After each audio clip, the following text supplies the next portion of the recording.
Thank you, Dr.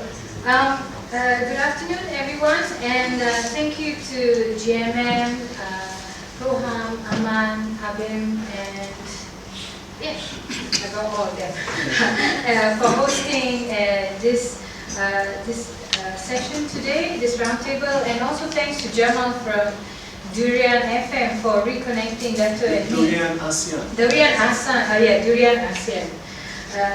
We have to actually train the northern Filipinos to eat durian, then everything will be completely ASEAN. I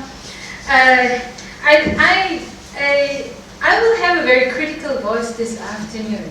But firstly, I wanted to highlight, in front of you is the Burma Bulletin for March, for last month. This is a monthly summary of developments, which comes out on the second or third day of the month.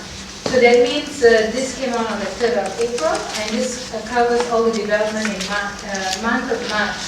What is quite scary is that March turned out to be almost like an anti-Rohingya, anti-Muslim month in Burma. It was attacks on all fronts. There was physical violence, there was anti-Muslim and anti-Rohingya rhetoric. The parliament, which was, Burma was hyped up as having many positive developments, including the formation of an elected parliament. And this parliament has decided to move forward with many anti-Muslim laws, which actually spun out of the anti-Rohingya violence. And that includes banning interfaith marriage and putting increased restrictions, including political participation of Muslims. What also was quite scary is that the massacre in Duchi Yatan, which took place in January, in which at least 49 Rohingya were massacred, and where thousands of people were displaced, was investigated twice by official commission. And those commissions came out with the announcement. The latest commission, the investigation, it came out in March to announce that there was no evidence of violence against Rohingya. But they couldn't find the body. They said they couldn't find any bodies. They also couldn't find the body of a policeman, but they did confirm that there was a policeman killed. And one of the key recommendations made by the commission was to give stronger weapons or better weapons to the police, so that they can kill more imaginary Rohingya, I guess. So we have this very, very dangerous situation. In 2007, ASEAN Burma put out a briefer that described the situation of Rohingya as a slow-burning genocide because of the official policies and practices, both official and informal, unofficial, to restrict the Rohingya. That situation did not improve since 2006, and we saw that all the much-hyped reforms in Burma and political progress in Burma became a cover to further oppress the Rohingya. Now, historically, where ASEAN stood is that ASEAN and Malaysia were well aware of the situation of the Rohingya for more than 20 years. In the early 1990s, Pak Lat, who was then the foreign minister, actually told the media that Myanmar should not be allowed into ASEAN because of its poor record on human rights of Muslims, including Rohingya. So even then, at least Malaysia and most of ASEAN knew the word Rohingya and their situation. At that time, there were 250,000 Rohingya in refugee camps in Bangladesh. Yeah? And that was one of the height of one of the crises facing Rohingya. Now, the rules and the regulations have not changed. And since admitting Burma into ASEAN, it has actually gotten worse for Rohingya. And this is why we really need to consider this situation with greater urgency. I remember back in the 90s, all of us trying to submit memoranda we submitted memos to Wisma Putra. Shahrul was in Abim at that time, and we were all going there to submit letters to the foreign minister to talk about the situation of Rohingya, highlighting that Malaysia should take a stronger role. Some people even got arrested, because they didn't bersurai on time. They were still trying to submit memoranda. So we know that Malaysia and ASEAN knew about this situation. We know that.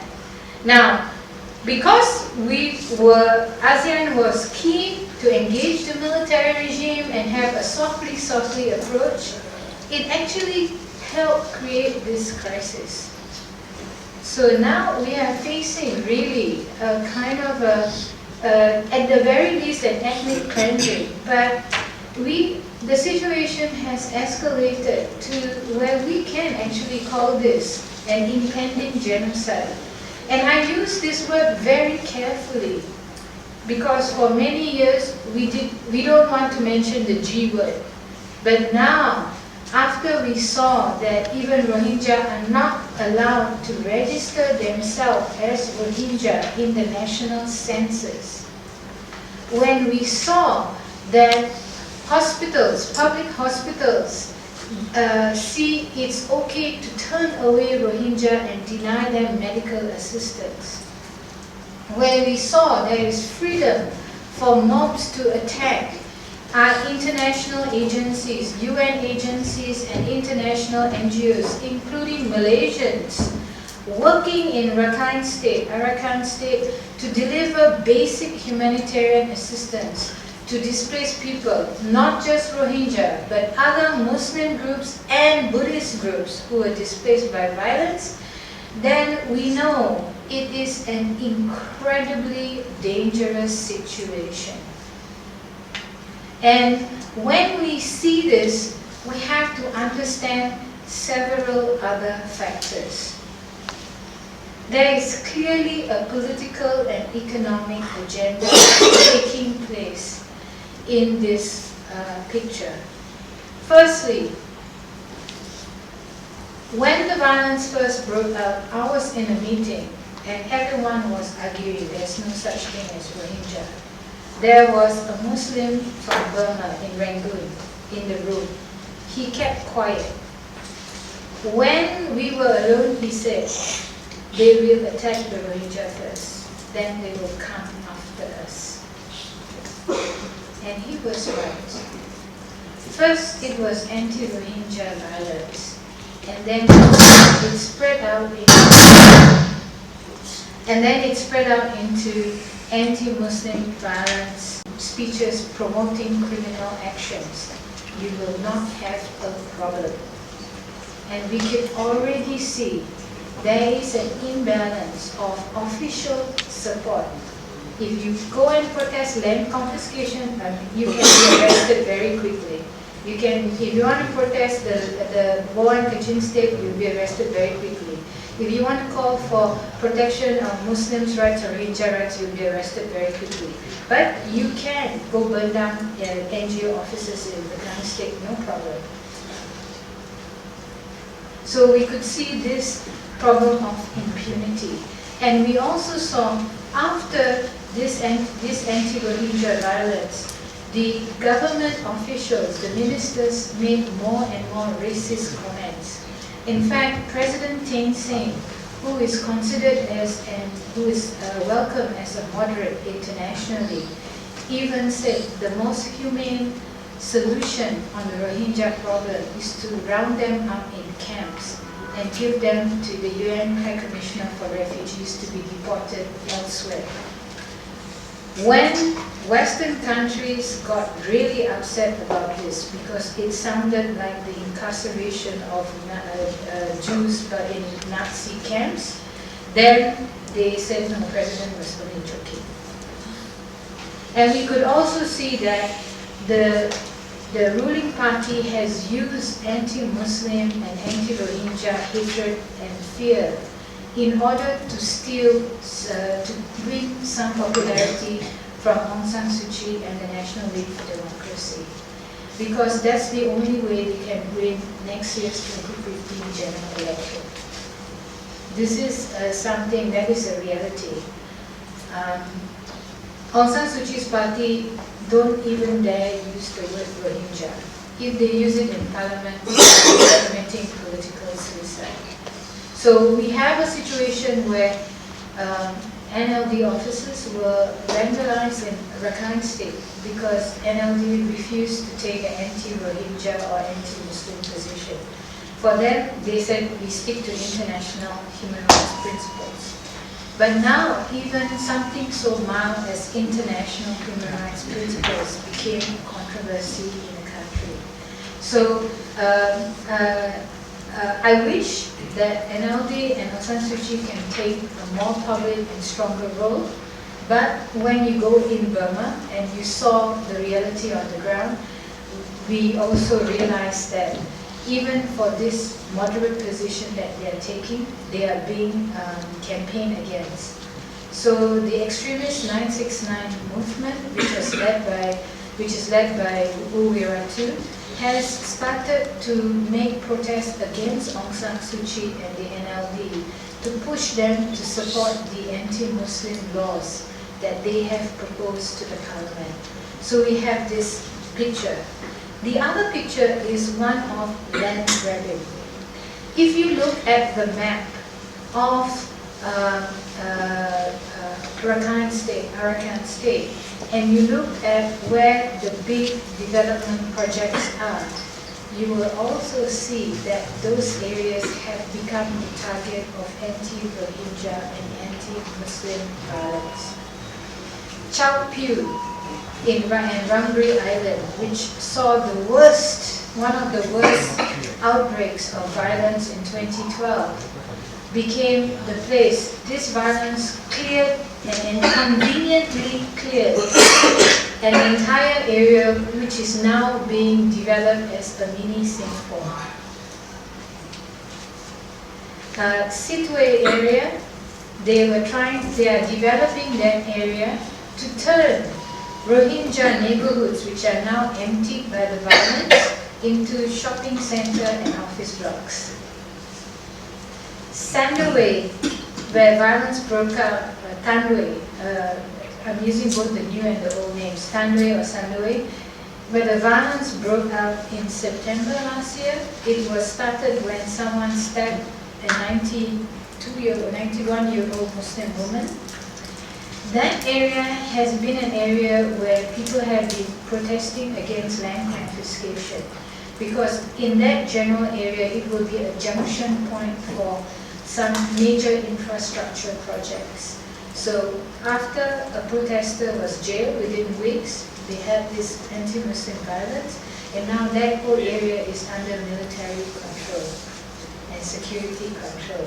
So you could see grabbing land is also one of the motivation. There is always an economic agenda. One of the big economic agenda is consistently to try and start anti-Muslim violence in Rangoon. Why? Because most of downtown Rangoon is owned by Muslims and Hindus. And that is now prime real estate. So when we look at our pattern of ASEAN investment in Burma, especially now, we have to be really careful that we are not corroborating in investment which is linked to anti-Rohingya and anti-Muslim violence. So what can we do? Firstly, Malaysia has an obligation as a leading member of ASEAN, but also as a country which is trying to assert its soft power and global influence. and as a signatory to the CEDAW, the Convention on the Elimination of All Forms of Discrimination Against Women, and on the Child Rights Convention, to at least make sure that the human rights of Rohingya and other Muslim minorities are respected and protected in Burma.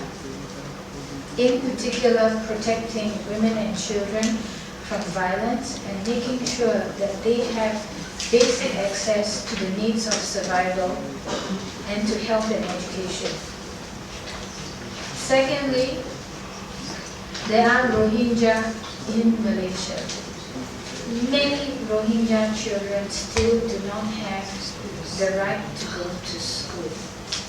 If we want to make sure that there is a Rohingya community that is progressive and moderate, we need to make sure that that generation has access to a reasonable education. This is something that is fundamental, that is immediately within our power to do right now.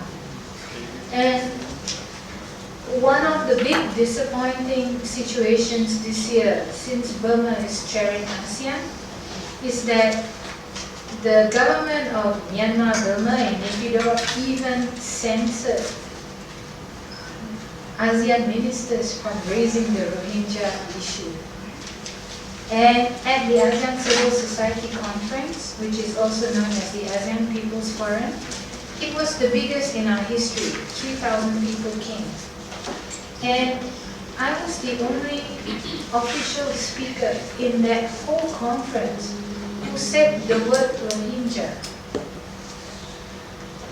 There was clearly an agenda by some of the NGOs in the country, but also a lot of secret official pressure to prevent the word Rohingya from entering into the discussions and into the agenda. Malaysia is chairing ASEAN next year. We have a chance to correct this, and also we have a chance to correct it next month when the ASEAN Summit takes place in Mayfield. We have to get the government of Myanmar, the people of Myanmar used to hearing this word Rohingya. And then we have to get them used to the idea that Rohingya are people too. So I'll stop here because Bibi has a lot to share with us. But that's where I'm happy to answer any questions from the floor later. Thank you. Thank you.